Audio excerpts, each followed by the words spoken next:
Fala, meus amigos e minhas amigas, estamos mais uma vez aqui, diretamente da USP, do HC.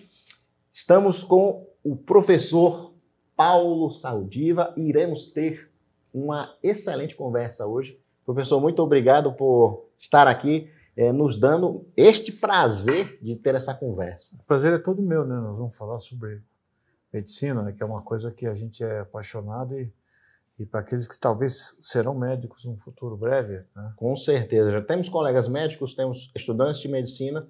Estamos aqui no setor da patologia? Patologia. Perfeito. Professor, fala, por favor, da sua formação. Como é que foi a história que começou aqui no hospital da USP? Bom, eu entrei aqui cedo, né? Quer dizer, muito novo, em 1972. Eu tinha 17 anos. E fiz minha formação aqui, né?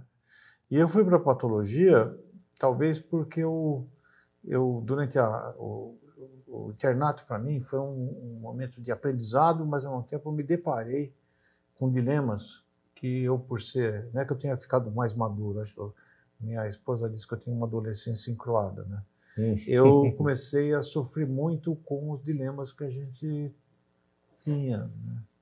Falei, eu vou para a patologia porque eu vou estudar um pouco mais e aí eu penso, fico, se eu gostar eu fico, senão eu vou para uma outra especialidade. Já era uma área que o senhor tinha uma certa afinidade ou foi mais assim, uma curiosidade? Não, a gente tinha um estágio eletivo, né? Tá. E eu pensava em fazer neurocirurgia, neuroclínica ou psiquiatria. E a patologia era uma coisa que me fascinava, porque tinha um professor que era o professor que tinha assumido recentemente, o professor Tales de Brito, que era um grande patologista e muito entusiasta ele estudava mecanismos de doença, né? Ele fazia a partir de casos clínicos. E a autópsia, que ele usava muito, ele estudava muito leptospirose, ele permitia que a gente tivesse uma visão integrada, sabe, como se fosse um clínico geral, mas com uma profundidade maior. E você podia trafegar muito fácil da parte clínica, da aplicação clínica, para a bancada de laboratório, que eu gostava bastante.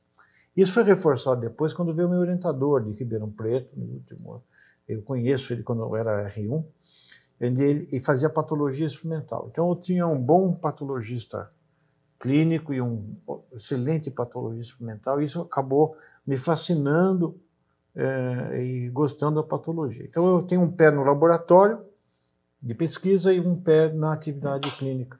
O patologista experimental, então, é o que foca na pesquisa. E que inclusive usa modelos animais ou modelos celulares, ou trabalha com um modelo, você simula a doença em condições experimentais. Perfeito. E então existe um diálogo, um diálogo muito produtivo entre essas duas áreas, porque a pergunta geralmente vem da clínica. E algumas coisas você tem que responder dentro de uma bancada de laboratório.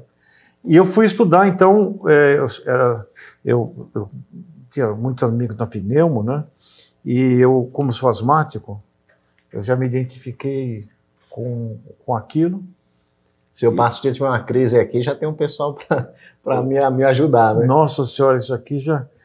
a gente foi estudar muito pulmão e doenças inflamatórias, e a autópsia era bom para isso. E fui estudar também poluição do ar. Uhum. E como é que a cidade, né, interferia, porque eu sentia isso, eu era um sensor vivo daquilo que eu estava estudando. E com isso eu fiquei, então, estudando temas tomando partido que aquilo que o patologista pode fazer. Então, o patologista hoje, na área cirúrgica, ele vai se preocupar muito de tumor. Mas ficou tão complicado mexer com patologia de tumor, que às vezes o indivíduo faz por exemplo, o indivíduo não faz patologia ginecológica, ele vai fazer mama. Ou ele não vai fazer uropatologia, ele vai estudar próstata. Para saber os marcadores específicos em benefício da medicina que se personaliza. Sim. Já na autópsia, eu posso estudar coisas que você não consegue estudar, e são doenças importantes, mas você não consegue estudar em cenário clínico. Eu posso fazer uma biópsia cerebral para saber se o indivíduo tem Alzheimer, ou se ele está deprimido, ou se ele está num surto psicótico. Quando se existia os manicômios e havia serviço de autópsia, você não tinha um ferramental molecular para explicar isso agora. Então tem certas complicações, tanto das doenças crônicas, secundárias ao envelhecimento, ou das doenças por imunodepressão, como aconteceu a partir do HIV, depois pelos transplantes, que você encontra situações críticas, que o indivíduo está tão crítico que você também não pode ter...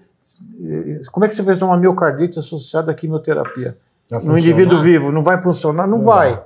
Então, você tem que ter material biológico para estudar isso, você tem que construir um biobanco disso. Então, a gente começou a estudar, por incrível que pareça, aqui no departamento, asma fatal, doenças neurodegenerativas e também doenças de aorta, de coração, coisas que são órgãos que tem muito impacto na prática clínica e cuja patogenia precisaria ser revisitada. Então, dá para dizer que é uma especialidade bastante flexível. E é exatamente nesse ponto que eu queria entrar, professor. Eu me vejo, às vezes, na pele de alguns colegas que estão em dúvida em algumas especialidades, mas eles não têm uma conversa sincera, eles não têm assim, um contato com pessoas que vão orientar e mostrar para eles as possibilidades. Por exemplo, eu escolhi anestesia por uma série de fatores, mas eu tinha pouco contato com anestesistas, né? Depois que eu entrei na anestesia, que eu vim descobrir realmente o que é o trabalho de um anestesista. Então, eu queria trazer a gente aí na sua memória para a época da residência, quando o senhor ingressou ali na residência, e depois a gente vai conversar sobre as áreas de atuação de um patologista. Para começar, né, que é uma pergunta que é bem curiosa, assim, a patologia, ela é uma especialidade que tem muita hierarquia durante a residência? Não, ela é bem flexível, né?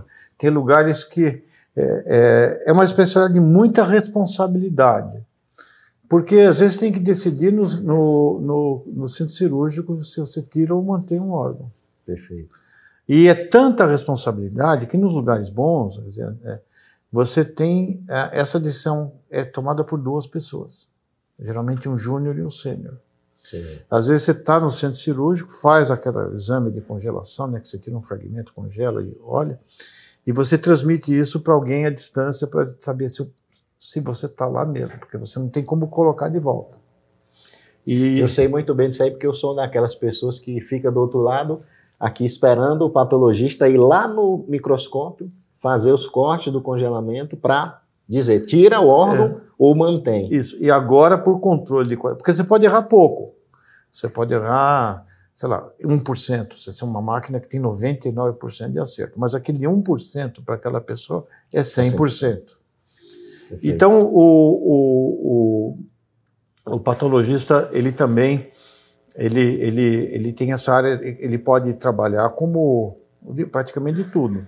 Ele pode ser policial, por exemplo, ele pode fazer uma área de atuação em medicina forense, legal. Entendi. Né? Ele pode trabalhar dentro do centro cirúrgico. Os patologistas que têm laboratório fora, o negócio de você mandar, estão acabando de ir para os hospitais grandes, você tem o teu próprio corpo dentro do hospital, porque a discussão da evolução dos casos, a discussão clínica, acontece com a presença do patologista, a programação que se faz. O patologista pode puncionar também, né? Ele pode ter uma atividade puncionar guiada por ultrassom, junto com o ultrassonografista ou ele mesmo, nódulos superficiais ou profundos. Então, se você quiser ter uma abordagem, digamos, ter mais contato com a pessoa, você pode fazer isso. Você pode ter uma área de atuação com endoscopia depois. Porque é muita diferença. Tem alguns patologistas que fizeram endoscopia e são muito bons, porque o diagnóstico é muito diferente se olhar no microscópio uma coisa que alguém colheu para você ou aquilo que você exatamente sabe o que você pegou. Né? Todas essas atuações o patologista formado já pode atuar? Ou ele precisa fazer um R+. Entendi. Na punção aspirativa, você já sai com a habilidade de fazer a punção aspirativa. Certo. Mas endoscopia, por exemplo, não é o convencional. Mas você pode fazer 1 ano de endoscopia ou 1 ano de ultrassom, e aí você fica habilitado a fazer isso, fazer todo o ciclo. E você tem contato com o doente. Tem aqueles que não tem jeito para doente. E não tem problema nenhum com isso. Não tem problema nenhum com isso, mas ele vai ficar lá, então, dentro de ele vai sequenciar, ele vai fazer... É uma boa entrada para a medicina molecular e a patologia, né? Ela é uma boa entrada para quem gosta de bancada, para quem gosta de fazer digamos, essa translação do bench para o bedside e vice-versa. Ela é muito, muito importante. Tem uma área importante por exemplo, a biópsia de mama hoje é guiada por ultrassom.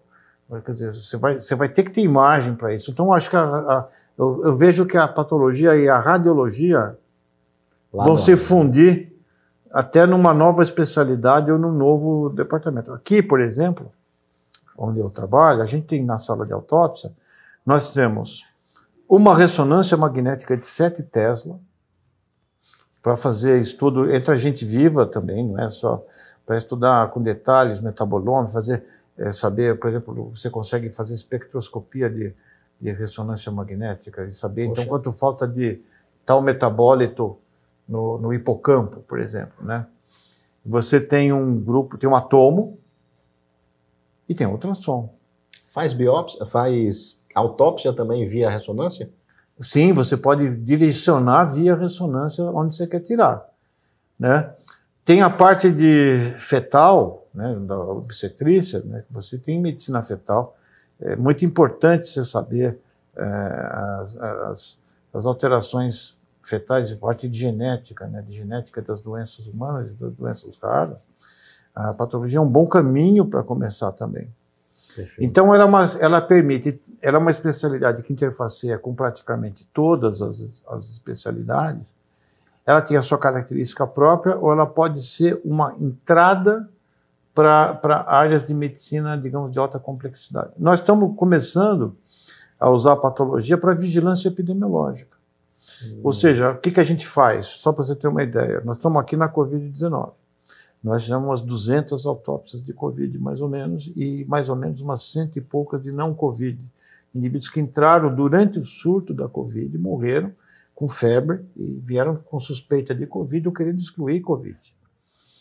Bom, o indivíduo que chega na UTI, aqui no HC, ele vem com via cross, né? Vem referenciado, não chega bem, não chega andando. Não é um hospital de porta aberta. Não, é um hospital referenciado. Certo. E na Covid ficou mais ainda. O Instituto Central, 900 leitos de Covid. Transformaram tudo... Tudo para pôr Covid. Uhum. E o número de leitos de UTI variou de 100 a quase 500. Né? Então a pessoa chega lá entubado com relatório. E a família também não vai visitar. Então a gente tinha uma entrevista com a família, com um enfermeiro especializado, não só para pedir autorização de fazer autópsia, que a gente fazia minimamente invasivo, como também para saber os detalhes do adoecimento, os hábitos, como é que ele supõe o que pegou, se o caso era familiar, não era. E a gente, então, hoje agora, eu acabei de abrir o e-mail, a gente fez junto com o CDC e com a Organização Mundial de Saúde, nós transformamos esse questionário, esse conjunto de perguntas, num questionário que você responde, uma pessoa pode colocar um familiar, da probabilidade daquela morte ser Covid ou não Covid. Acabou de ser aceito esse artigo agora, como se fosse, então, para você ir para lugares que não fazem PCR, não faz estimar a probabilidade daquelas mortes serem Covid ou não. Isso chama-se autópsia verbal. E a gente usa a autópsia para validar. Quer dizer, é como se estivesse levando uma sala de autópsia para o campo, ou literalmente levando para o campo. Quando você pega um ultrassom, um conjunto de pinças de biópsia, e pode levar para a sala de autópsia numa mala e fazer autópsia para investigar surtos de doenças que estão ocorrendo em áreas regionais. Então a patologia é muito, e é um bom instrumento de ensino também, porque ela ela é parte fundamental. A biologia das doenças é muito importante na formação geral do médico. E a patologia é um grude, é uma membrana, substância fundamental amorfa que une as disciplinas básicas com as áreas clínicas. Então, exato. com isso, você consegue ajudar muito. Na nossa faculdade, a patologia é importante nessa transição. Para você ver, né? Geralmente a visão que a gente tem é o patologista ali no laboratório observando o microscópio. Basicamente é isso que as pessoas pensam quando a gente fala em patologia. Mas existe aí essa gama inteira de áreas de atuação e essa questão de, eu prefiro ter contato com o paciente ou não prefiro ter contato, também é algo que você pode escolher fazer dentro da patologia. Pode. Não é a regra, porque a maior parte das pessoas que vêm para a patologia já estão saindo dessa área. Sim. Mas, olha, até na autópsia, por exemplo, eu converso com as famílias antes. Tem um contato. Tem um contato. Aí eu vou ter que explicar depois. Você tem coragem de fazer uma autópsia, entregar para a pessoa um pedaço, cara, né? Você vai falar tromboengite, obliterante, e a pessoa vai saber o que é. Vocês vão ver que uma pessoa, a morte, pela densidade emocional que ela coloca, desperta vários sentimentos, além da dor, da perda da pessoa. Desperta primeiro um sentimento, será que eu fiz tudo? E se eu tivesse feito aquilo? E se eu tivesse notado aquilo? Então, ou então, será que ele foi tratado adequadamente? Isso são, geralmente, cargas que a pessoa tem, que ela coloca e que ela não precisaria ter. Porque eu posso garantir que 99,9% dessas situações são absolutamente irreais. É simplesmente um peso que você colocou. Uhum. A segunda pergunta pode acontecer comigo, ou com alguém da família. Eu sou familiar, né? Isso. Eu tenho alguma relação genética? Tem uma relação genética, ou então eu vou me contagiar com isso, eu vou fazer, né? Essas duas coisas, né? Eu acho que tem um sentimento de curiosidade para saber o que foi mesmo. Você quer saber o que é, você fica com uma pulga atrás da orelha, mas, por outro lado, a autópsia está emoldurada por valores, pela agressão do corpo. Por isso que a autópsia minimamente invasiva, às vezes, é a única alternativa possível por questões religiosas. E você pode estudar muito a dinâmica familiar, sabe? Você vê, então, como eu mencionei, dor, culpa, algumas vezes você vê alívio, porque a pessoa estava sofrendo, né? Sim.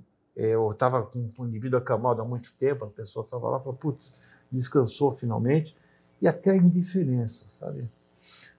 As pessoas que tem muita gente sozinha e a pessoa vem reclamar um corpo como se estivesse indo no poupa-tempo renovar a carteira de identidade. Sem sentimento nenhum. Sem sentimento nenhum. Então, eu tenho usado muito as autópsias também para estudar a cidade. Pega uma escara, um indivíduo, uma escara de decúbito e pessoas acamadas. Não é só a idade, o tempo de evolução da doença e tal. A capacidade da família. Você acha que todo mundo compra colchão casca de ovo, tem um cuidador? Então, isso você começa, então, a gente está cartografando essas escalas, sua gravidade, é um serviço grande, e fazendo a cartografia disso para saber aonde você tem que implementar medidas de apoio para o paciente acamado. Então, você vê que a patologia ela permite um elenco enormemente grande. E na área de inteligência artificial, processamento de imagem, hoje a patologia é uma das áreas mais ativas nessa área de você quiser trabalhar com computador, desenvolver produtos, é uma das áreas que mais dialoga, e aqui a gente dialoga porque a gente tem as imagens radiológicas, as microscópicas e macroscópicas. Então, você quer validar um algoritmo de diagnóstico radiológico, você tem um padrão ouro para calibrar seu algoritmo. Que é a microscopia. Que é a microscopia e a macro. E o senhor acha que esse papel do robô, né, da tecnologia, que é uma pergunta que o pessoal de vez em quando me faz, qual é a sua opinião sobre isso, professor? O patologista, o radiologista, ele vai desaparecer daqui a alguns anos, né? Ele vai mudar. Ele não vai desaparecer. Então, como é que funciona hoje, né? Você tem bons sistemas de imagem que fazem um screening, né? Aí isso vai para patologista para confirmar. Exatamente. E depois você tem um sistema de checagem a mais. Então você pode ter que é um sênior, né? Que é aquela checagem dupla. Dupla, né? E agora, a mesma coisa vai acontecer para a radiologia. Você vai precisar de menos radiologistas e vai ter uma hierarquia, mas a decisão pessoal, a experiência ainda vai contar. Concordo. Mas mesmo nas áreas clínicas, veja bem, quando o modelo de educação médica que a gente herdou, e essa faculdade foi a primeira do Brasil que adotou o modelo do Flexner. Para quem não lembra, a medicina nos Estados Unidos estava muito ruim na virada do século 19 para 20. O progresso estava na Europa, estava na Alemanha com o Koch, estava na França com o Pasteur, estava era assim, e a medicina americana estava engatinhando. Tinha centros de excelência. E eram todas escolas privadas, né, praticamente. Então, o pessoal que trabalhava, né, como é que chamava a fundação? Vai cair. Que era um magnata das estradas de ferro, né, ele chama um professor, o Abraham Flexner, para fazer a avaliação. Ele tinha feito um programa de avaliação das escolas médias dos Estados Unidos, dos schools, pediu para avaliar a qualidade dos cursos médicos. E ele, então, teve o dinheiro e o tempo para visitar todas as escolas médicas nos Estados Unidos, que eram mais ou menos umas 80. Era médico ele? Não, professor, educador. E ele avalia, o irmão dele era professor na Johns Hopkins, né? E ele usa a régua da Johns Hopkins para comparar, e ele percebe, então, que as faculdades boas eram faculdades que tinham a exposição à melhor ciência do tempo, com cadeiras básicas, né? Depois tinha 2 anos de supervisão de aprendizado clínico, e depois um hospital onde eles pudessem praticar sob supervisão. E aí monta os 2 anos de básico, 2 e 2 anos de internato. Bom, esse modelo vem, e era possível na virada do século XX, ele publica isso, o relatório Flexner, né? Só que, como as faculdades eram privadas, ele não era normativo, mas o pessoal leu aquilo. Não vou mandar meu filho para ir numa faculdade que é ruim. E teve o efeito colateral de fechar muitas faculdades que aceitavam mulheres e negros. Demorou 70 anos para corrigir isso aí. Nossa Senhora. Só que, então, a ideia da medicina científica, de incorporar ciência no dia a dia, nasce do relatório Flexner, quando o progresso médico dobrava a cada 50 anos. Então, você aprendia uma medicina que servia para a tua vida. Tem uma diferenciação terminal. Já no segunda metade do século XX, ele já mudava a cada 20, 25 anos. Você ia ter que... Eu peguei professores que não tinham tido bioquímica no currículo.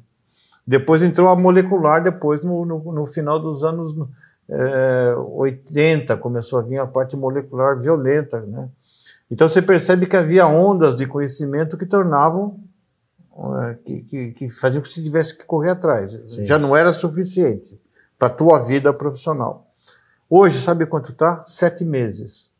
Já tem novidades. Dobrou em 7 meses. Então significa que algumas disciplinas que você teve no semestre passado já tem conceitos que não valem. Sim. Então você vai ter que, inclusive, lançar algoritmos de diagnóstico e de síntese, por isso, usando algoritmos de inteligência artificial. Então você pode carregar essa capacidade diagnóstica e tem programas já muito eficientes que funcionam em celular, que você põe os sintomas e tal, vai dando os exames, ele já te dá uns diagnósticos Sim, muito precisos. Direcionamento, né? Só que ser médico não é isso, né? O médico não é acertar. O Dr. House é um bom acertador, mas ele não é um bom médico. Exatamente. Ele tem uma inteligência diagnóstica muito boa, mas o interpessoal dele é horrível. Não, e você precisa ter alteridade. Será que aquilo que você está propondo, o paciente concorda? Ou ele pode pagar? Porque tem um grande dilema na medicina que não foi resolvido, né? A primeira é o progresso. São duas perguntas que todo mundo vai ter que fazer. O avanço da medicina permite muita coisa. Você pode fazer muita coisa. Você pode editar gene, mas você deve. A metáfora do Frankenstein, né, que foi punido com a morte do Dr. Frankenstein por ter desafiado a morte, né, foi punido pela criatura. Quer dizer, você pode espanar a porca nessa história. Então, você não sei se você vai querer editar e criar teu filho de acordo com a capa ou de um personagem que você queira, modificar o olho, a cor. Será que é isso? Mas o mais central é todo esse progresso que modifica o conhecimento médico cada 7 meses, ele é usado para quem precisa ou para quem pode pagar por ele? Quer dizer, essa é uma questão que a gente não resolveu. E que quem tem que decidir é a pessoa que está a cargo daquela pessoa. Então não adianta você prescrever uma coisa que o indivíduo não pode pagar ou os valores deles não aceitam. Exato. Então você tem que ser... Tem outras coisas que a medicina no futuro, eu acho que ela vai ter, que é o cuidado, o pegar. As UTIs, com as manobras de paciente crítico agora, mostraram que pronação, cuidados gerais, eram extremamente importantes. Então você vai ter que ter um conteúdo muito forte de cuidados com os pacientes, muito parecido com o da enfermagem na tua formação médica. Você vai ter que ter também, para operar, você vai colocar robô em todo mundo. E o trauma? Você vai operar trauma com robô, agendar um robô para fazer uma sutura, né? Então você tem as especialidades cirúrgicas, elas vão existir durante para sempre. Com certeza. Apesar de operar com o robô, mas existe um ser humano ali que faz o julgamento, né? E as decisões. E as decisões. O robô não vai fazer ali, porque o robô não foi ensinado para todas as variações do pedículo hepático. Ele pode cortar o ducto biliar, né? Então, eu acho que esse é o problema central que os médicos vão ter que ser... aliás, eu prevejo que, além dessas modificações, o conteúdo de humanidades médicas vai ter que crescer muito. Para você exercer, por exemplo, a alteridade, né, saber o que se colocando na posição daquela pessoa, e que é muito difícil na medicina, porque um está doente, o outro, teoricamente, está são. Às vezes um está pagando, o outro está cobrando, né? Então, existe uma desigualdade de posição. Mas se você não conseguir fazer o exercício de se colocar na posição da pessoa, você vai fazer bobagem. A empatia, né? É uma empatia misturada, é mais que empatia, é a compaixão no sentido... Se colocar no sofrimento da pessoa, se imaginar como que essa pessoa vai sobreviver, ou como é que ela vai viver depois que sair disso. Ou depois que eu conseguir controlar, como é que eu vou fazer para evitar os hábitos e fatores de risco junto com ela que levaram àquela predisposição da doença. Se nem um ser humano muito bem treinado consegue fazer isso, às vezes ele precisa ter uma consciência muito boa para conseguir fazer esse julgamento. Imagine uma máquina. Isso é bem difícil de acontecer. E o médico está numa posição, e os profissionais de saúde estão numa posição excepcional, porque eu já vi muita gente tomar jeito na vida depois que foi para a UTI. Aliás, na hora que ele está lá, não sabendo se sai, ele reflete, como todos nós refletimos na pandemia, no que é essencial, no que é fundamental. Então, esse momento que te tira do trilho que você vinha caminhando e você decide se volta para ele ou não, está aí uma boa posição para o médico. Eu convido aqueles que estão aqui, a medicina tinha muito pouco a oferecer aos pacientes antes dos anos 40. Tinha anestesia, vacina, mas anestesia não tinha antibiótico. Muito bruta. Sim. Isso, mas não tinha antibiótico, não tinha nada né? Você tem um indivíduo, que é um ilustrador dos Estados Unidos, que chama Norman Rockwell. Ele fazia as capas de uma coisa chamada, que é uma revista, que era o Saturday Evening Post. E ele pintava uma América que não existia.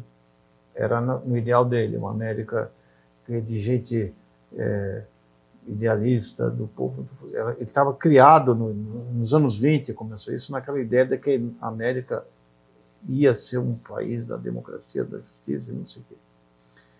E, consequentemente, professor e médico estão muito nessas capas. E o médico, ele ia na casa das pessoas. Meu pai, que era médico, ia fazer visita domiciliar. Ele levava uma malinha de médico, tinha um estetoscópio, tinha um otoscópio, ele era pediatra, um oftalmoscópio e um abaixador de língua. Instrumento universal. Isso, e o abaixador de língua. E, ao mesmo tempo, tinha alguns remédios sintomáticos que estavam ali. Mas ele levava esperança naquela malinha. Ele conversava com as pessoas. Né? Sim. E isso é absolutamente fundamental para que a pessoa adira ao tratamento. Senão, não precisava de muita coisa. Você se consultava no Dr. Google, pedia a segunda opinião para o Dr. Yahoo. E estava feito. E estava feito. Né? Eu costumo falar que o nosso papel de médico tem muito a ver também com o inesperado. Por exemplo, se você raciocinar na anestesia, você consegue monitorar o grau de anestesia, de profundidade anestésica, e fazer um link com o Propofol, por exemplo. Tá muito anestesiado, a máquina se comunica e diminui o Propofol. E vice-versa. Só que, na vida real, o paciente perde a veia, alguém vai, encosta o braço e dobra o soro. E aí, meus amigos, uma máquina é capaz de identificar isso? Então, o papel do inesperado, da adaptação do médico, né, do ser humano, na verdade, é fundamental. E a minha opinião é que a atuação da tecnologia, ela vai facilitar a vida do médico. Lógico. Ela pode até extinguir algumas funções, mas novas funções são criadas com a extinção da primeira. E vai reforçar a função original do médico, né? Porque, veja bem, a medicina começa nos fenícios, na Babilônia, em templos de cura. Era um Deus impiedoso ou um Deus generoso que ia te salvar. Depois, Hipócrates trouxe para a beira do leito e começou a observar sintomas e dar uma normatização nisso. Que o Galeno leva a dogmas que compõem a medicina até praticamente no início do Renascimento.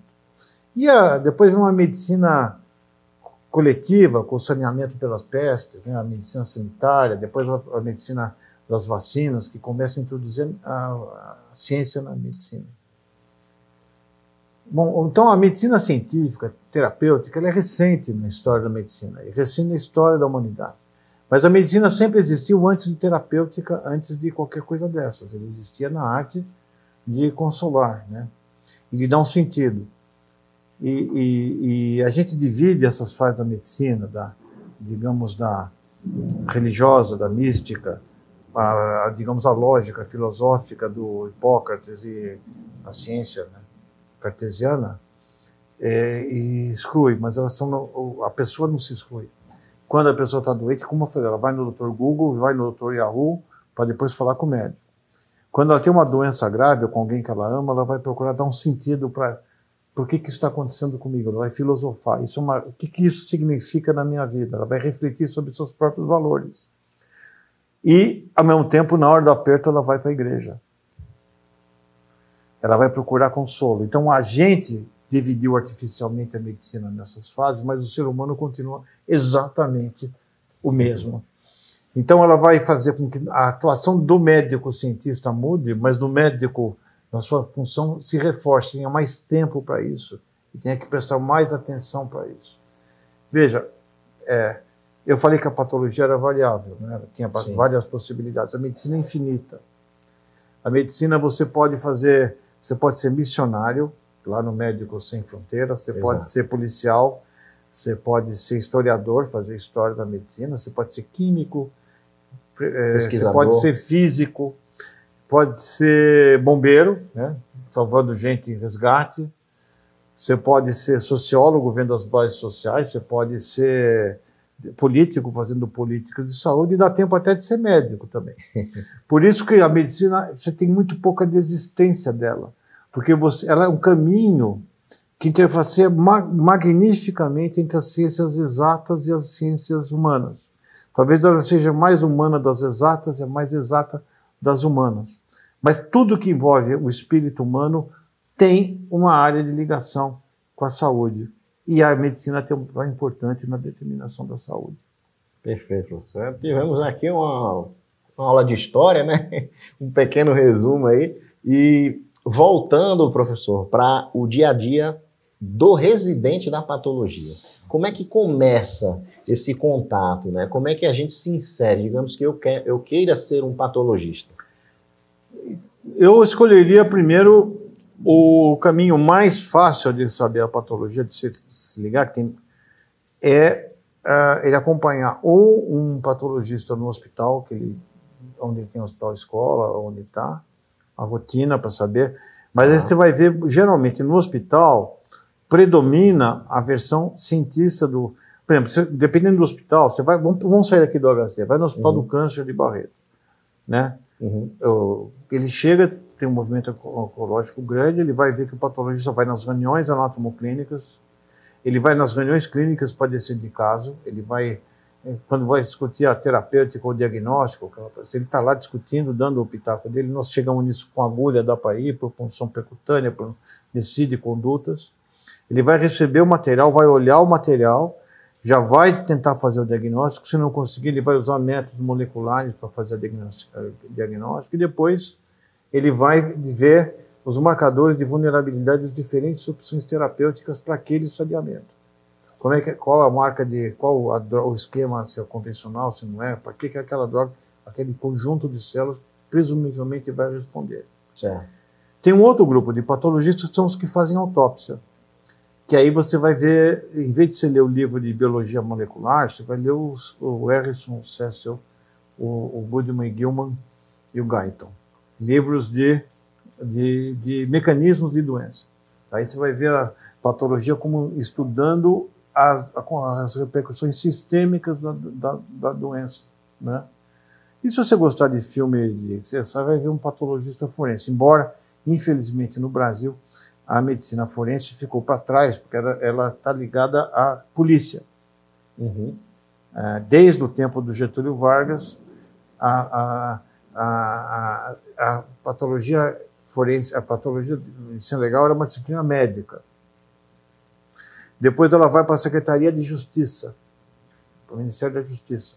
E depois ela vai para a polícia.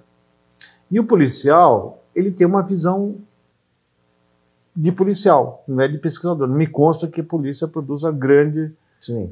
A função deles não é essa. É, ser policial. E, aliás, está errado estar na justiça, porque, por vezes, a próprio organismo, o aparato policial, pode estar envolvido na questão jurídica. Se fosse para sair da saúde, devia ficar na justiça. Mas tem coisa que a gente estuda que tem implicação médica. O que acontece num traumatismo de medula? Por que inflama a pessoa com traumatismo de medula? Como é que aquela cirurgia... Porque teve deiscência aquele ponto ou não teve? E a cabeça de você... O que acontece quando alguém inala cocaína, crack, ou está usando drogas? Aí? Qual é a neuropatologia disso? Se vai para a polícia, eles vão dizer se teve trauma ou não teve trauma. Se aquele indivíduo foi saqueado, é importante, mas não, tem implicações para a gente... Trauma é tão frequente que precisaria ser estudado cientificamente. Dá para investigar muito mais. Então, mas isso ficou fora. Mas tem lugares do mundo onde você usa a patologia forense como instrumento de investigação médica mesmo, inclusive para você definir recuperação de indivíduos politraumatizados, de como é que você programa essa recuperação das pessoas. Então, eu acho que ainda no Brasil a história do CSI, do Luminol, lá não chegou ainda, mas é uma área super fascinante, principalmente no dia de hoje, onde a violência é muito grande, né? Enfim, eu começaria no seu hospital, e se tiver uma sala de autópsia, eu faria uma visita do hospital para a sala de autópsia para saber uma amplidão do que você pode fazer ali. Já ter aquele gostinho de, poxa, é assim que é o dia a dia de um patologista formado. Isso, tem que gostar de estudar, né? E tem que estudar tudo. Eu que fui mais para a área de Eu faço uma especialidade que é pulmão. Agora na Covid, eu fiquei só fazendo Covid. A gente né, acho que contribuiu muito para saber a doença. A gente tinha reuniões clínicas no início com 200, 300 médicos de vários lugares para a gente mostrar as lesões, porque era diferente, ninguém sabia de onde. Uhum. Fazia por tele, fazia... Depois a gente mostrou a presença dos vírus como doença sistêmica, ele queria para o cérebro, para a gônada, para a fígado e tal. A gente ajudou muito nessa parte. A trombose, sem dúvida. A gente foi um dos primeiros grupos a mostrar o potencial trombogênico da Covid. A gente tem a maior série de autópsia de Covid infantil. E a gente mostrou que a doença do Covid infantil é diferente. Não é uma doença com uma forma pulmonar existente, mas não tão grave quanto no adulto. Uhum. E o órgão de choque principal é o coração, que tem microinfartos devido à resposta inflamatória sistêmica, a extravasamento de DNA das células inflamatórias muito... É como se aquela síndrome da resposta inflamatória multissistêmica da criança. No coração. É o que faz o coração, eles entram com fração de ejeção de 20, 25, e tem uma outra parte que entra com convulsões, com lesão cerebral.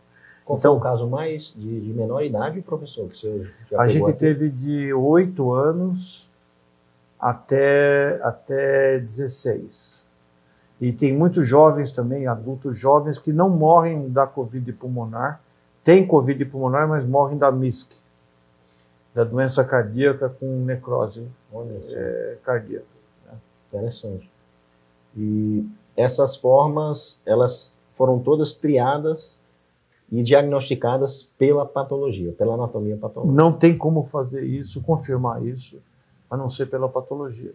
Então tem um espaço para a educação continuada, quer dizer, essas autópsias minimamente invasivas, como o fragmento é de uma punção, a fixação é rápida e o caso fica pronto uma peça cirúrgica. Né? Fica pronto de um dia para o outro, praticamente. Então você podia voltar para aquele residente, para aquele interno, está vendo aquele indivíduo que a creatinina subiu? Né? A transaminase subiu no fio, está aqui. Né? A gente pegou casos de pessoas que, por exemplo, infecção secundária, pneumonia associada a ventilador. Você faz hemocultura, ele está com zilhões de antibióticos. Sim. Não cresce nada. Às vezes faz secreção traqueal, mas você não tem certeza que aquilo que apareceu na traqueia é o que está lá dentro do pulmão.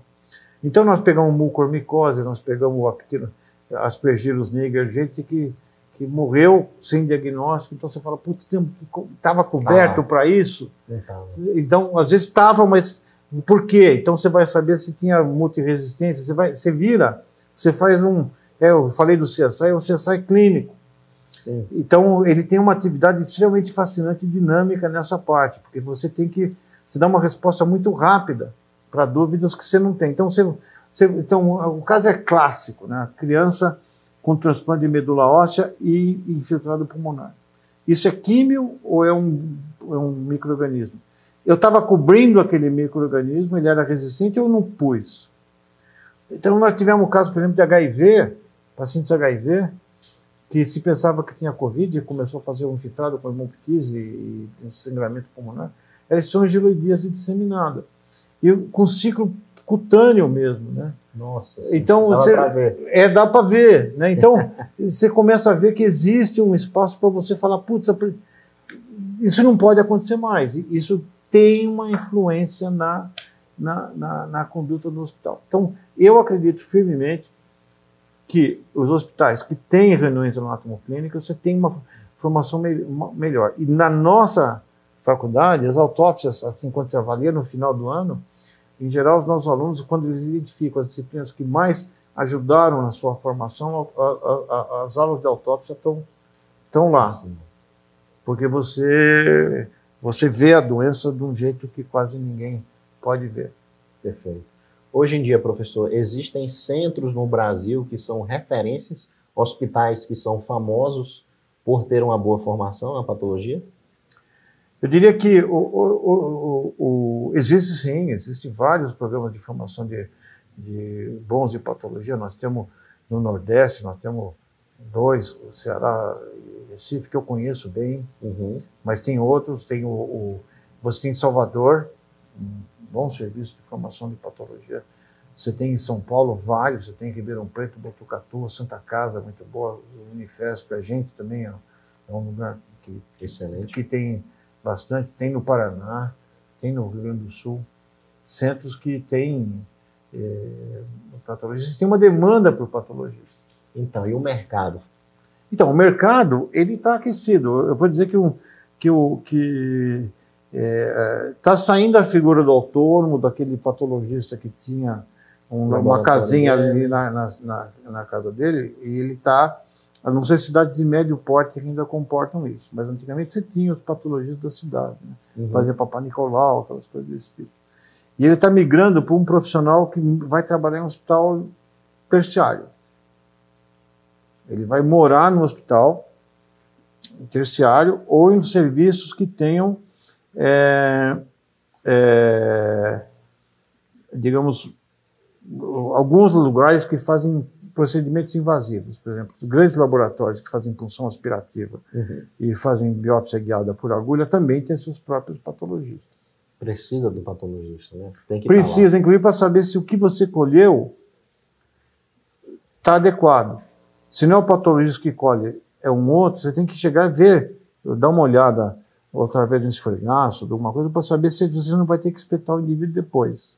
Até para dizer que foi uma coleta que deu errado. Que deu errado. E precisa repetir o exame. Então, por isso que eu estou prevendo, a gente até começou aqui na faculdade uma discussão que não está preliminar, de fusão das especialidades, radiologia e pato. Então, você faz um nivelamento, você aprende as duas coisas, depois você escolhe uma área de atuação no último ano, você vai especializar numa ou no outro. Olha que interessante. Porque eu acredito hoje que, assim como a autópsia está usando métodos de imagem para fazer a autópsia sem abrir o corpo, você tem a tecnologia de imagem hoje permite que através de endoscopia também, quer dizer, você entrando e você vendo a lesão, né? Você imagina, você fazendo uma colonoscopia e você vê lesões de coisa variada. Você pode, além de fotografar, saber de onde você colheu, do que você está vendo. Então, eu acho que vai existir um caminho de fusão de tudo que envolve visualização de lesões e coleta de tecido celular para isso. É o macro com o micro. Né? Macro, micro e o moléculo. E o gênico agora, né? Então você vai ter, por isso que você pode fazer, desde estar na ponta, né? Com o estresse de ter uma pessoa, conversar com ela, anestesiar, estar vendo na sala, como se fosse um procedimento de cirurgia ambulatorial, até a pessoa que vai estar lá mexendo no sequenciador e sabendo, fazendo exômica, para saber se aquilo que foi coletado na ponta tem alguma expressão, né? A maior parte do tempo que o patologista está trabalhando, ela é um foco no microscópio, é um foco no laudo? É microscópio. Certo. Microscópio e parte de bancada, de reações, né? Você tem, hoje a patologia molecular veio para ficar. Não existe outra chance. Então ele vai estar lá, sim, interpretando e sabendo medicina, tendo que estudar, né? Que marcador ele vai pedir? O que significa aquela sequência, né? Então, eu acho que ele é mais ou menos um indivíduo que ele usa, digamos, métodos diagnósticos que não são tão convencionais, mas que hoje se tornaram absolutamente necessários. E, não são convencionais durante a graduação, o contato é pequeno. Mas no dia a dia do patologista, aquilo ali é usual. Entra em qualquer hospital de câncer hoje e pergunta, ou de transplante, né? Tem que ter. Ou de gineco, se tem, qual a importância da patologia ali dentro. E falta. Está aí uma especialidade que está em falta. Está em falta no mercado. E a distribuição no Brasil é completamente...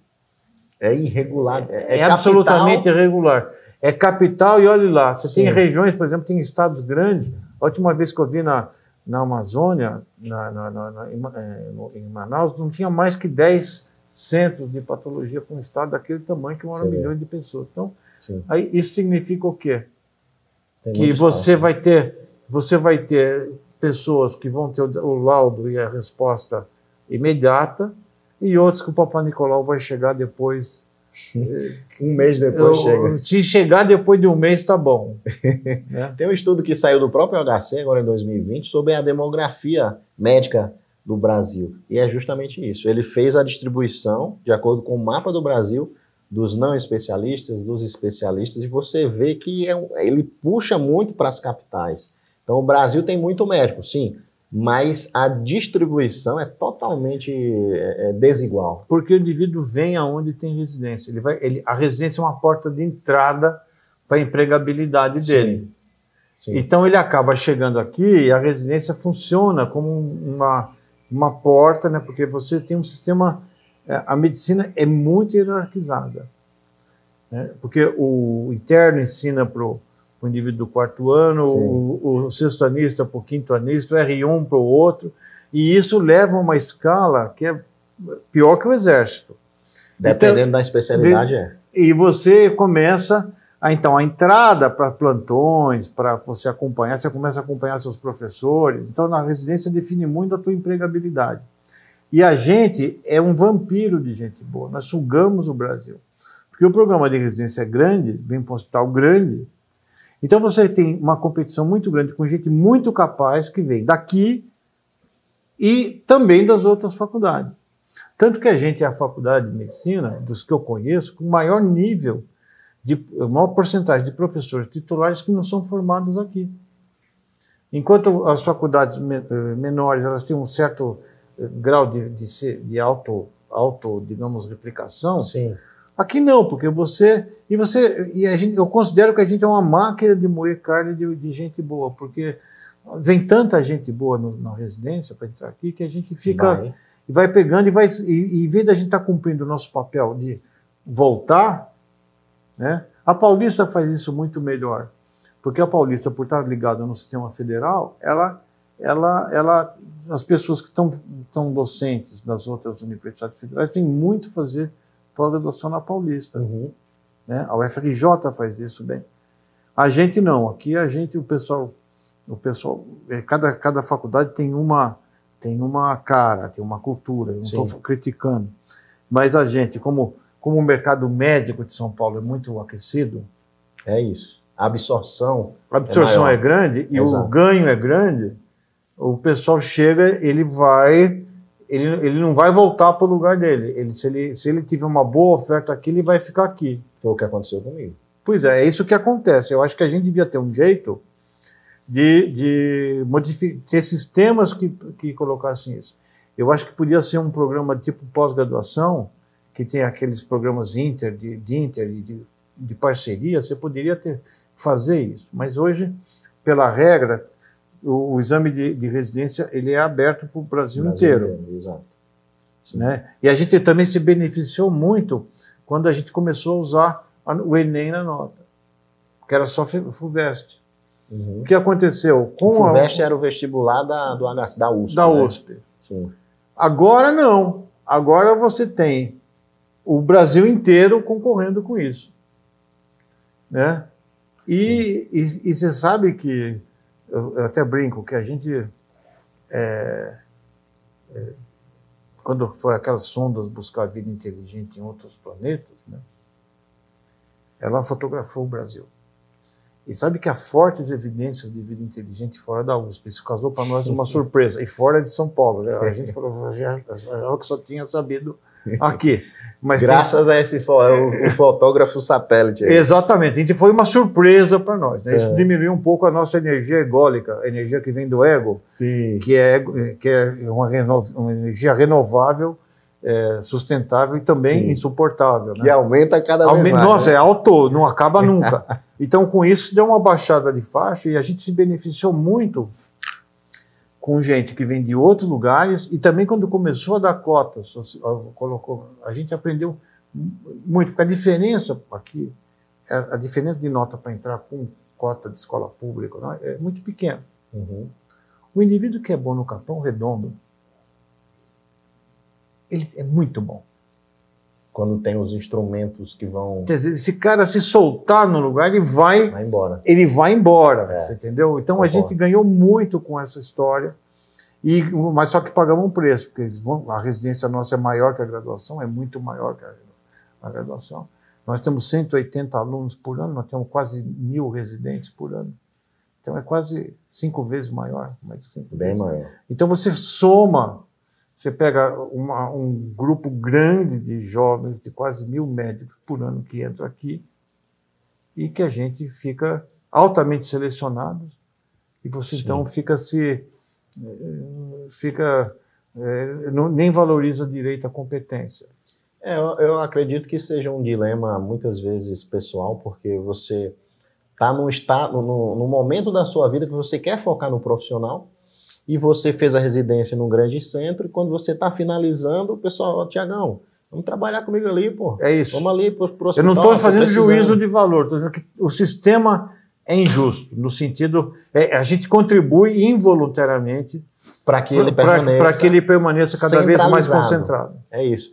E eu até dou essa dica para algumas pessoas que me perguntam no direct, a questão da volta, porque tem muitas pessoas que querem fazer a residência e voltar. E aí eu costumo falar que o local que você escolheu fazer a residência, você vai fazer um circuito de amizades e de oportunidades, um networking ali absurdo. Então, você tem que ponderar. Será que se eu vou para um grande centro e fizer um networking muito bom lá, vale a pena eu voltar sem nenhum networking? Ou se vale mais a pena eu fazer a minha residência perto ou no local que eu quero voltar ou residir ou ter a minha vida?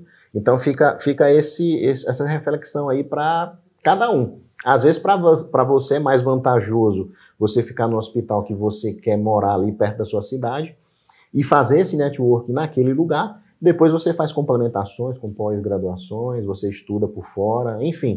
Ou se você quer ir para um grande centro e fazer essa volta depois super capacitado, e aí você aproveita, faz doutorado, faz uma residência muito bem avaliada, você volta com todas as armas na mão, mas sabendo que vai ser ali aquela volta, às vezes você vai ter que começar a fazer as amizades, né? Vai ter uma ajuda aqui, outra ali, mas já teve colega meu que voltou, ele fez na USP Ribeirão, voltou com residência de anestesia, fez dor e também doutorado, mas passou 3, 4 meses penando para começar a engrenar o trabalho, né? Mas ele sabia disso, já era conscientizado por ele. A minha volta vai ser mais sofrida, mas eu vou aguentar, e conseguiu engrenar. Hoje está muito bem. Pois são opções que você faz. Agora, eu tenho muita confiança na teleeducação médica, né? Essas barreiras que funciona demais. Eu acho que teleeducação, teleassistência em algumas especialidades e principalmente segunda opinião formativa. Nós tivemos um exemplo muito grande na pandemia aqui. A UTI respiratória, você deve conhecer o pessoal do Carlos Carvalho, da Carmen Valente, sim, né? Eles todos fizeram doutorado aqui no laboratório. O Carlos é meu colega de turma, e fizeram toda a gente fazia função pulmonar de rato, e toda essa pessoa da pneumo se formou aqui. Quer dizer, fez a residência nesse pedaço aqui. Eles começaram com a pandemia a fazer parcerias com quase 60 UTIs de vários lugares, e começou a passar visita, né? Você consegue passar visita à distância. Olha, isso é maravilhoso, viu? E a mortalidade caiu. Sem dúvida, isso eu não tenho dúvida. Então, eu acho que a ideia da segunda opinião formativa, que é um dever nosso das universidades grandes, é de você ir além você contribuir para fazer parte do pacote de soluções do Brasil, principalmente no cenário onde aumentou muito as faculdades de medicina do Brasil inteiro. Com certeza. Então você vai ter que ter o papel, o momento de discutir se vai abrir ou não vai abrir, já foi. Isso não volta mais. Já abriram. Não volta mais. Então agora, como é que você faz frente a esse desafio educacional? Na minha opinião, nós temos que participar ativamente da formação e a contribuir e produzir conteúdo ou fazer como foi feito na pandemia, você assumindo, então, pondo gente que teve o benefício de estar no lugar, que tem mais movimento, mais recurso, mais experiência, e dividir isso. Perfeito. Porque eu acho que a empatia tem que ser feita não só em termos de pessoas, mas entre nós, né? Então, o momento do Brasil exige isso. Sim. Eu acho que a telemedicina vai ajudar muito, inclusive, para fazer chegar benefícios aonde não vai chegar nunca, a não ser que exista uma carreira de médico de Estado, coisa que está longe de acontecer ainda. E eu acrescento mais essa questão da segunda opinião, às vezes até só para confirmar. Você Isso. tem um colega ali, não, é isso mesmo, o caminho é esse. Eu tenho uma comunidade, professor, chama Comunidade Intube, que basicamente é um grupo de médicos que a gente fica discutindo casos durante o dia. E a maioria deles são casos para confirmar. Às vezes o colega ali, ele precisa de uma segunda opinião para dizer, não, o eletro está com supra mesmo, pode trombolizar que está na hora certa, manda bala. É isso. E isso com certeza altera o desfecho daquela pessoa, que às vezes ia passar em branco. E à medida disso, você vai contribuindo e compartilhando e aprendendo, porque quem fizer isso aqui também aprende. Então não é uma via unidirecional, é uma via bidirecional. Acho que o momento agora, talvez esse fosse... Por isso que a gente falou de muitas dificuldades, né, às vezes das dificuldades que a gente encontra, mas a minha geração, por exemplo, ela tem uma série de frustrações. Eu imaginava que o mundo que a gente era... Eu imagino, eu trabalhava com poluição, ambiente, na patologia ambiental, que a gente ia entregar um mundo muito melhor e não entregou. O mundo hoje, sob alguns indicadores, ele ainda deixa a desejar. E a gente fica meio frustrado e às vezes transmite isso para os mais jovens. Entendi. E eu acho que a gente não. Acho que a gente tem que deixar de ser um velho rabugento assim, e começar a transmitir esperança, né? E porque isso é o momento agora. Se você fizer tudo by the book, sozinho o que é esperado, nós vamos ter uma sociedade de formigas. Pelo que me sabe, formiga não criou civilização. Ela é uma sociedade organizada, mas sem a utopia do novo. Eu acho que a gente está discutindo isso aqui agora. Perfeito, professor. Com relação àqueles tempos lá de início de carreira, o que é que o senhor menos gostava durante o finalzinho da residência ali, ou o trajeto da residência mesmo? Pessoalmente, coisas do Pessoalmente, senhor, sim. Eu senti falta de mais contato com pessoas. Né? Interessante esse ponto. Inclusive, remete a um ponto no começo da nossa conversa, que eu fiquei até de comentar, mas esqueci, que eu postei lá falando que, sei lá, um colega perguntou especialidades que não tinham contato com o paciente. E aí um colega lá, ele falou, esse daí tem que levar um puxão de orelha e voltar e fazer tudo de novo. Aí a minha resposta foi, meu amigo, você está sendo pouco empático com o seu colega, porque na medicina tem espaço para tudo. Se você quer ter extremo contato com o paciente, você passará 10 horas em consultório, atendendo, rodando ali pacientes, conhecendo histórias novas, mas também existem as pessoas que querem ter pouco contato com o paciente. E aí eu citei a patologia, desculpe interromper o senhor, anestesia um pouco também, e a radiologia. E você sentiu essa necessidade de ter mais contato, mesmo escolhendo uma especialidade que é dita que não tem tanto contato assim. Tem, eu vou explicar por quê. Você vai, nas fases da tua vida, no primeiro, quando você é adolescente, você pensa em você. Você quer ter uma identidade sua. Sim. Se puder implantar um pau de selfie no músculo peitoral, que você sai assim, ele vai, você sensualiza com as duas mãos, você põe. Sim. Então você quer se enxergar. Né? Depois você começa a querer, então, definir uma profissão, você quer vencer na profissão, você quer vencer. Aí você começa a se preocupar com uma outra pessoa, depois com uma família. Então você acaba expandindo lentamente. Você sai de você e começa a olhar para fora até que chega um momento que você fica velho. Né? Aí você publicou tudo que você tinha que publicar, você já resolveu o problema da energia ególica, né? Que é importante. Né? Foi implantada ali. Né? Aqui a gente exporta bastante, viu? Entendi. Nós tem uma crise assim. Agora, nessa crise, nós vamos mandar alguns docentes para a região, de várias regiões do país, e a pergunta... a gente pede para ele fazer uma primeira pergunta: qual a importância do seu nascimento para a humanidade? Aí o indivíduo começa a responder e aquilo vai, abre. Né? Abre, vai. E aí depois você começa a ver, por exemplo, eu estava dirigindo uma instituição, que era o Instituto de Estudos Avançados da USP, durante 4 anos. Tem um monte de gente aqui que pegou o lugar, que eu passei as coisas, as atribuições, estão fazendo muito bem. Como é que você volta? Como é que você fala depois de 4 anos? Fala, dá licença que eu vou... Faça um pouquinho aqui. Eu faço aqui que agora foi muito bom, tchau, agora sou eu. Não tem como. Né? E você queria voltar?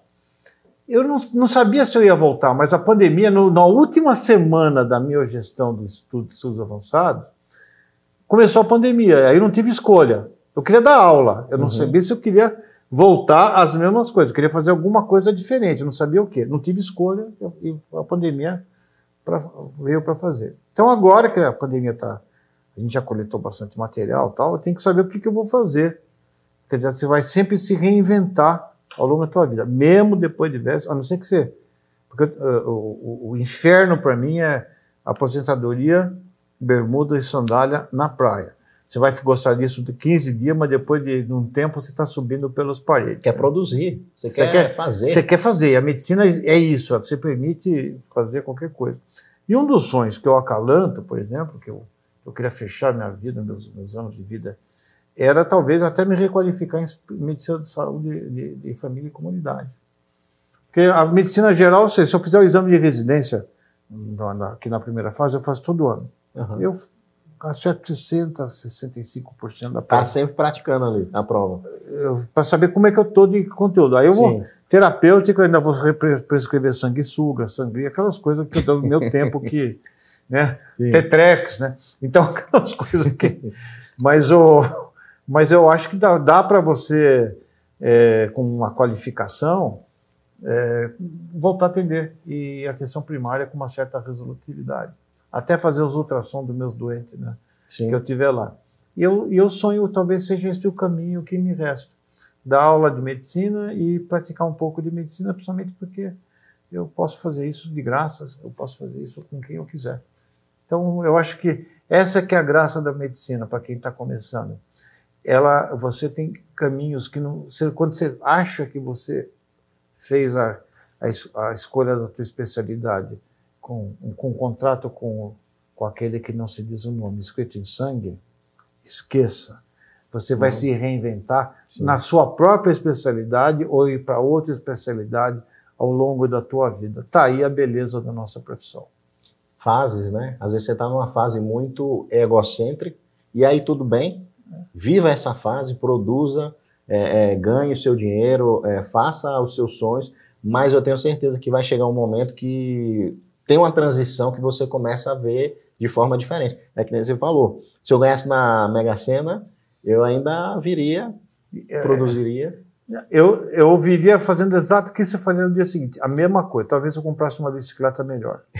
Uma bicicleta elétrica, porque o meu joelho está meio estourado. As cartilagens já pedalaram muito. Já tem muita artrose. E assim, pensando na patologia, professor, o que é que dava mais tesão, assim, de que você gostava mesmo da patologia? Olha... Gostava, não gosta, né? Eu gosto, por incrível que pareça, de autópsia. Comecei a dar aula muito cedo na faculdade. Comecei a dar aula com 23 anos. Eu era R1. E o professor de patologia pulmonar tem muito pouco, né? Tem muito pouco. Na época tinha. E tinha um professor que tinha ido para o exterior, tinha que pagar o tempo que ele ficou no exterior. Em disciplina tinham colocado ele na patologia pulmonar. Aí faltava um mês, mais ou menos, acho que foi menos, semana. E ele falou, não, eu vou montar um laboratório num lugar, eu pago. Para alguém dar a aula? Não, eu pago o que eu devo à USP. Ah, entendi. Bom, quem vai dar? Ele chegou na véspera do curso. Fui chamado nessa sala, que era a sala não do era antigo sua professor, não era a minha sala. Sala do meu orientador. E estava ele e o professor Thales de Brito. O professor Georg e o professor Thales de Brito. Olha, eu já estava fazendo o início das discussões de caso de pulmão, que eu gostava de pulmão, e o professor da pneumo, que estava começando a residência também, era tudo da minha turma, a gente começava a estudar os casos de pulmão. Mas nós sabemos que você estuda de pulmão, você gostaria de dar aula de pulmão para graduação? Eu falei, putz, uma honra, não sei se eu consigo. Quando que é? É amanhã à tarde. Então, e aí? Naquela época a aula era no quadro, slide que você tinha que fazer e retroprojetor, né? Certo. A vapor. E aí, para fazer? E não tinha internet. Era no livro. Sim. Eu aqui, a biblioteca não fechava, varei a madrugada com a responsabilidade. Fazendo aula. Olha Fazendo só, aula. que interessante. Você pegar uma missão dessa. Mas assim, na época você sabia que iria abrir um belo de um caminho. Ou não? Foi na. Não, é que eu gostava da aula. Aham. Eu falei, vou lá. Eu comecei a dar aula com gente que convivia comigo na Atlética, no centro acadêmico. Entrou assim, eu conheço. Então, eles são mesmo gente que estava ali, né? Então foi uma honra para mim.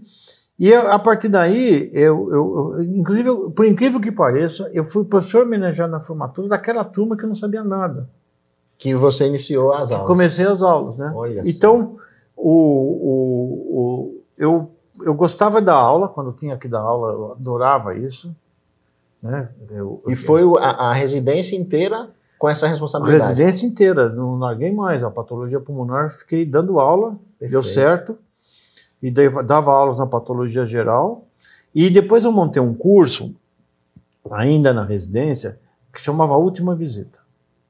Que tinha um professor de clínica médica, que era hoje professor de titular, mas que era residente de clínica médica. Uhum.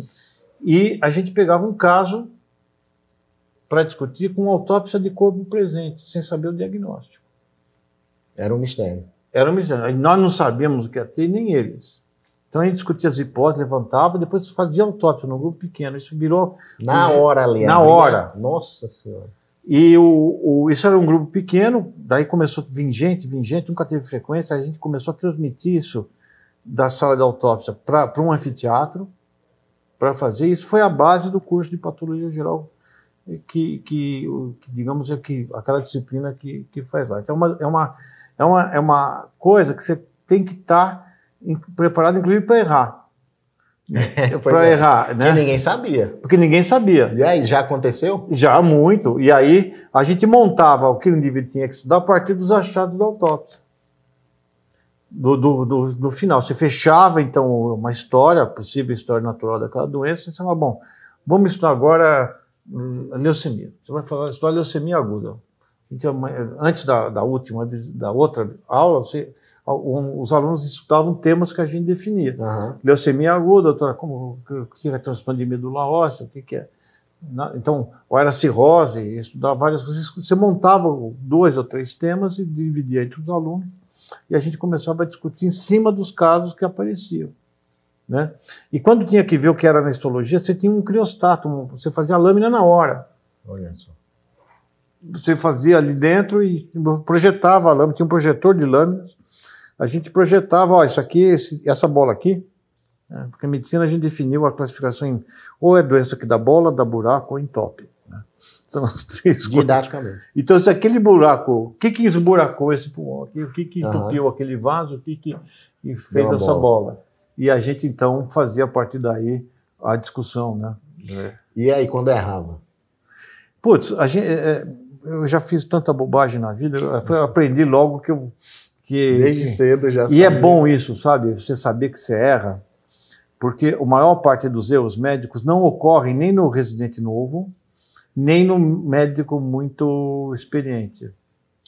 Exatamente. Ele acontece naquele momento, naquele miolão que você acha que você está em cima da carne seca. Confiança está alta. Confiança está alta e o bom senso está baixo. Você entendeu? Isso daí na anestesia no R2. A gente fala que é o R-Deus, mas é quando acontece as maiores bobagens. E você vai ter que ter a humildade de ter a segunda opinião e ser mais cauteloso. Né? Sim. Então, aqui nos estudos clínicos acontece um pouquinho mais tarde. Né? O cirurgião também parece que é um pouquinho mais tarde. A curva de aprendizado é mais longa. É mais longa. Então, você tem uma ideia que você sabe que você é bom, mas você, às vezes, falta aquele pequeno detalhe de freio e ponderação. Então, eu acho importante a gente aprender que erra logo no começo e não achar isso faz parte do jogo. Perfeito. E aí, com esse braço educacional que o senhor desenvolveu desde o começo, quando acabou a residência, houve um convite? Não, eu fiz a pós-graduação, eu comecei a trabalhar na SVO, fiz a pós-graduação muito rápido, eu acabei a residência em 82, 81, desculpa, em 80. Residência. Em 83 eu era doutor, em 86 eu era livre docente. Foi um atrás do outro. E virei titular muito cedo. Eu virei, teve um concurso de admissão aqui, eu trabalhava no HC como médico do HC e no SVO. Uhum. Que é colado aqui, né? Que é colado. Aqui não, é na própria faculdade. Tá. E aí a gente, eu fazia, e a gente estava montando um laboratório de poluição, passava aqui o dia inteiro, então eu sempre fiz questão de me manter médico. Eu gostava muito de pesquisa, mas eu queria saber medicina para poder dar aula de medicina. Uhum. Né? E aí eu acho que eu virei professor da USP em 82, um pouquinho antes de eu fazer meu doutorado. Não, foi depois do doutorado. Que abriu uma vaga, teve um concurso, eu entrei. Né? E a partir daí eu fiquei aqui. Eu só fiquei um ano fora, por circunstâncias da vida toda, que foi quando eu tinha virado titular, tinha administrado o laboratório central e não gostei de virar professor titular, queria voltar para trás. Por quê? Porque aqui no HC, na faculdade, você é, por estatuto, o diretor da divisão correspondente no hospital. Você é professor da disciplina, que é o USP, mas o HC é do Estado. Mas você é naturalmente o diretor da área correspondente no HC. Eu administrei o central, que tinha um laboratório enorme. Quando o senhor virou titular, no dia seguinte, 2 dias depois eu era diretor. Era diretor. Do hospital. Da parte da patologia clínica, porque a gente tinha patologia clínica e cirúrgica. O professor tinha um professor de patologia cirúrgica, foi para patologia clínica. E aí, não agradou? Não, foi bem. O laboratório se certificou, a gente melhorou indicadores, melhorou o faturamento, fez tudo isso. Certo. Só que eu tinha virado um burocrata, ele tinha saído da minha essência. Eu gostava da aula, de fazer pesquisa e ver doente. Eu não fazia mais nenhuma coisa e outra. Foi para a parte de administrativa. Administrativa e um monte de reunião e tal. Uhum. Eu falei, puta, não é isso que eu queria fazer. Eu devia ter ficado, foi um erro, né? E você passa de um jovem promissor porque a faculdade de medicina não é geralmente uma sociedade de adoração mútua, né? Ela tem conflitos em todo lugar. E concorrência mútua muitas vezes. Bom, também no Vaticano, você acha que antes de sair aquela fumacinha branca tem uma bela de uma tem uma bela de uma coisa. Então, quanto melhor o lugar, mais competitivo, maior a agressividade. E eu tinha saído daquela reserva ecológica, né? Da pesquisa, depois ficava fazendo coisas assim naturais. Aí eu falei, acho que eu vou embora daqui. Vou pegar uma faculdade menor que não tenha isso que esteja precisando, eu vou embora. E aí? Não fala não. Não, aqui ninguém fala isso. Os caras querem sair mesmo. Não, aqui não existe essa possibilidade. Né? Uhum. Minha mulher chegou assim e falou, você tem todo o direito de ir embora, mas antes você vai para um lugar melhor, depois você volta para onde você quiser. Né? Eu falei, bom, eu tinha interagia com o pessoal da Harvard e escrevi para fazer um pós-doc. Aí eles me convidaram para ser visiting scholar lá. Uhum. Fiquei lá 1 ano e meio, dava aula no curso de graduação e tal. Ela foi com você? Foi a família toda. Eu tinha meus filhos pequenos, não sabia mais se eles iam. Pequeno não, estava naquela fase de virar adolescente. Tinha 10 e 11 anos. Então eu falei, esse moleque daqui a pouco eu vou embora, eu vou estar aqui administrando coisa. Eu tive uma gastrite hemorrágica, melenei aqui nessa sala. Aqui. Tem alguma coisa errada, né? E aí eu fui, aí me deu aquele banzo do Brasil, né? E da cidade. Eu voltei e aí eu falei, bom, vou fazer aquilo que eu gosto. Eu administrei a patologia do HU, depois a do INCOR. Aí fiquei naquela fundação Ococentro, eu fiquei dirigindo tudo pro bono, né? E aí eu resolvi que eu ia fazer projetos grandes de pesquisa, comecei a virar pesquisador, estudando a cidade, usando a autópsia como ponte de coisa, eu me acertei, mas aqui a administração e os encargos do professor titular te tiram da essência de você. Você pode até fazer medicina fora. Aqui não. Aqui você vai ser que tem que assinar aqueles relatórios, fazer coisa, é um monte de pasta amarela. Então, é engraçado isso, né? Às vezes você aspira àquela evolução que seria, mas a evolução também vai fazer você trabalhar de outra forma. E aí não é, às vezes, o que motiva, né? Pois é, mas acho que isso é normal acontecer. Você pega em todas as universidades, os professores grandes, eles ficam administrando grant, conseguindo dinheiro. Não é? Eles não estão lá mais atuando, né? É esperado isso. Mas talvez o problema não é do sistema, é eu que não queria fazer isso. Sim. Por isso que eu tinha saído da pandemia, eu vou fazer alguma coisa, eu ia me requalificar em patologia, vou fazer alguma coisa em educação médica, ou alguma coisa desse tipo. Né? Ou, eventualmente, se não der certo, eu vou voltar a ser médico, clínico. Aí veio a pandemia, eu pude voltar a ser de novo. Eu vou lá, eu que pego o fragmento, eu mesmo que faço o recorte, eu mesmo que vou no microscópio. É isso que... Isso, e ter aluno do lado, escuta, olha aqui, isso aqui é uma descendente anterior obstruída. Isso aqui, tá vendo isso aqui é um abscesso por mucormicose. Passando a informação. E aí você está lá, e aí eu voltei um pouco para essa parte de praxis, o ato da medicina. Isso me deixou muito feliz. Muito feliz. Então, só que agora vai acabar a pandemia e vai voltar ao normal. E eu não tenho muito o que fazer aqui, porque já tem gente boa, graças a Deus. E se você não sair, você impede o desenvolvimento da pessoa. Tem que saber largar o osso, né? E esse largar o osso é uma coisa que a gente não tem nem na política brasileira, porque você pega, todo mundo está velho, está concorrendo, ninguém quer largar de lá. E também na história natural das universidades. Às vezes, um grupo de pesquisadores, ele tem que morrer para que uma nova ideia venha. E eu acho que isso, eu acho que está no meu momento de dar espaço ou fazer uma coisa que não nova, que ninguém esteja fazendo, para não tirar o espaço de ninguém. Perfeito. E lá aquela diretoria que o senhor falou do hospital, como é que você encarou isso, de fazer essa função que não era tão assim, desejada, né? Eu não sabia o que era. Veja, eu não era nem representante da congregação, eu tinha conseguido me manter. Veja, eu vim de uma família de médicos, meu pai era um médico muito bem sucedido. Ele era pediatra. Médico muito bem sucedido. E eu já tinha vivido a vida digamos, de ganhar. Quem tinha ganho dinheiro com a medicina era meu pai.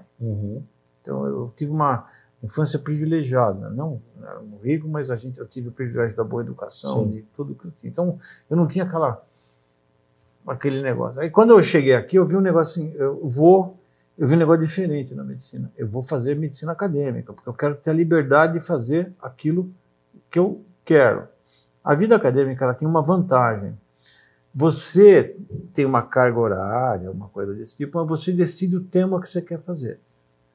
Se eu quiser estudar, eu já cheguei uma época que eu fiz uma patologia vegetal para ver o efeito da poluição na planta. Eu posso fazer isso. Tem essa liberdade. E os teus alunos te desafiam com temas novos que você nem pensou. Então você não tem rotina. Eu falei, eu vou fazer esse negócio. Eu queria fazer uma carreira universitária, trabalhar com pesquisa e ser médico. Então a patologia foi perfeita para isso. Ela foi desenhada perfeita para isso. Mas se eu fico o tempo todo, o que acontece em geral nas faculdades, né? O professor vai ficando velho e não sai. Ele não sai. Isso cria um hiato. Sim, de décadas. Que às vezes é de décadas. Sim. E se ele não tiver tendo gente que ele foi formando e dando responsabilidade para eles, esses caras, quem é bom não fica. Exatamente. Ele vai procurar o caminho dele. Não vai crescer mais? Então não vai crescer mais, eu vou procurar um outro caminho. Sim. Então eu acho que essa parte do largar o osso, e essa foi a crise que aconteceu. Quando o Vital Brasil, o que aconteceu com o Butantan? Passou décadas até descobrir. Quando o Oswaldo Cruz morreu, o que aconteceu? Eu não estou falando que eu sou o Vital Brasil, nem o Oswaldo Cruz. Pelo amor de Deus, eu tenho espelho em casa. A gente tem um espelho mágico aqui, né? Sim, sim. Agora, o que aconteceu com o Manguinhos? Teve uma crise. É um padrão que existe, que a gente percebe. E a pessoa, todo mundo se acomoda ali, as novas lideranças não têm capacidade de funcionar. E essa oxigenação é absolutamente necessária para que as instituições sobrevivam, né? E eu acho que eu aprendi isso com o meu orientador, que fez isso. Ele chegou para mim quando eu tinha a idade certa, 40 anos. Assim. Agora eu vou sair, você vai fazer isso aqui, eu vou fazer uma outra coisa para você poder, senão você não vai para frente. Então essa foi uma das grandes lições que eu tive na vida, largar o osso. Perfeito. Professor, nossa conversa está excelente. Eu acho que tudo que a gente trouxe aqui, não apenas da patologia, mas a forma que você pensa, os princípios, toda essa questão de encarar a medicina como algo construtivo, como algo que vem agregar, e o nosso papel na medicina é fundamental expor isso aqui para todo mundo. Eu acredito que essa conversa com certeza engrandeceu os seus conhecimentos aí dos nossos ouvintes ou dos nossos telespectadores. Queria agradecer, ter esse prazer de vir aqui na sala do senhor, de estar aqui nesse ambiente, né? Um ambiente que você vê que tem história aqui dentro, história de muitos anos. E com certeza quem escutou deve ter adorado. Se o pessoal quiser acompanhar o trabalho do senhor, professor, tem alguma rede social? Às vezes eu escrevo no Face alguma coisa, eu não tive tempo nesse tempo, parei todo. Eu punha no YouTube alguns temas que não estavam no currículo. Uhum. E talvez eu volte agora quando é uma das ideias, né? Para você poder produzir material para a escola. Eu acredito que a abrangência do senhor vai ser bem maior. Eu só queria deixar uma mensagem para vocês que estão ouvindo, né? Com certeza. Bom, quando a Margaret Mead, que é uma grande antropóloga, perguntaram para ela o que marcava o início da civilização humana, ela não escolheu nenhum objeto. Ela escolheu, dizem isso, ela nunca escreveu, mas isso é uma tipo lenda urbana. Né? Uhum. Que ela, na aula que ela dava, ela falou que foi encontrar um fêmur de um indivíduo, um fêmur pré-histórico, com uma fratura de fêmur consolidada. Quer dizer, o indivíduo, o ato de cuidar do outro era uma marca da essência civilizatória. Eu já acho, eu antecedo isso. Nós, diferentemente dos primatas, né, a gente foi crescendo esse cabeção, né, e tendo que andar e coletar. Então, para a gente andar melhor, diminuiu o pé, reduziu a bacia, mudou a marcha. Então, você imagina uma cabeça cada vez maior para uma pelve cada vez mais estreita. Então, reproduzir. Como é que você vai reproduzir? Então, uma primata dá luz em 30, 60 minutos, a cabeça não roda, ela já pega e acabou. A gente não, nós tivemos que abaixar o osso do sacro, fazer a cabeça dar aquela virada, e demora 12, 14 horas, você não consegue dar parte sozinho, porque a cabeça da criança vira para trás. Então, isso pressupõe, desde o Neandertal até os primeiros sapiens, o parto é assistido. A profissão mais antiga do mundo não é a que vocês estão pensando, é parteira, é o cuidador. Então, o ato de cuidar dos outros, na qual a medicina é um dos paradigmas, é o ato mais nobre e é essencialmente civilizatório. Então, a medicina e o ato de curar, ele está presente em todas as culturas e temos uma missão para além dos nossos doentes. Nós temos uma missão de contribuir para a melhoria do país. E os médicos podem fazer isso muito pela sua capilaridade, por conhecer a realidade do nosso povo, como outras profissões talvez não consigam ter. Boa sorte na profissão que vocês escolheram e sucesso. E na medicina, sejam felizes. Cuide de vocês também. É isso, meus amigos e minhas amigas. Com essa maravilhosa mensagem, a gente encerra aqui o nosso podcast, videocast. Se você achou interessante, se você aprendeu algo, aperta aí no botão do like e manda esse podcast para um amigo seu que vai se beneficiar com essas informações, vai aprender. E é isso. Queria agradecer, professor, mais uma vez. Obrigado. E usa o editor de fala, porque precisa ter um software que você substitui bobagem por conteúdo erudito. Eles vão ter um trabalho, uma espécie de Photoshop, né, de discurso, né? Usamos muito aqui. Acho que o senhor estava inspirado aí nesse editor aí. Vamos lá. Grande abraço e até a próxima, pessoal. Tchau. Tudo de bom. Valeu.